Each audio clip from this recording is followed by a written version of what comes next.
Nessuno diventa santo quando muore, uno può essere santo soltanto quando vive e mentre vive. E Mazzacurati non era assolutamente santo.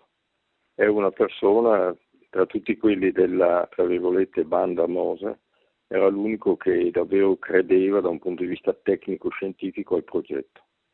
E con chi sapeva di poter trattare in modo onesto, trattava in modo onesto, col sottoscritto. Per 20 anni siamo andati dietro battagliando su posizioni opposte, sempre avendo da lui il massimo rispetto, senza che mai la discussione cadesse nemmeno vagamente su altre cose, perché sul merito del progetto. A tutti i costi perseguiva un progetto completamente sbagliato e dannosissimo per la città.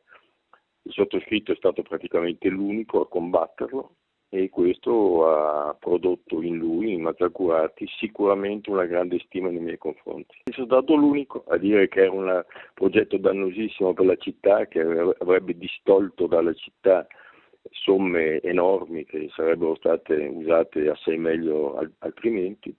Sono stato l'unico, tutti dietro al Mose, per una ragione o per l'altra, più o meno dicibile, tutti quanti dietro. Centrodestra, centrosinistra, Prodi, Berlusconi, tutti. Facciano autocritica a loro, si vergognino loro, non Mazzacurati. Mazzacurati è stato l'unico che era convinto del progetto, assolutamente convinto, e che stimandomi soffriva da morire ogni volta che gli dicevo bada ingegnere che questo progetto non funziona, che questo progetto è sbagliato. Ma lui no, lui ci credeva ed era risposto a tutto quello che poi è il risultato.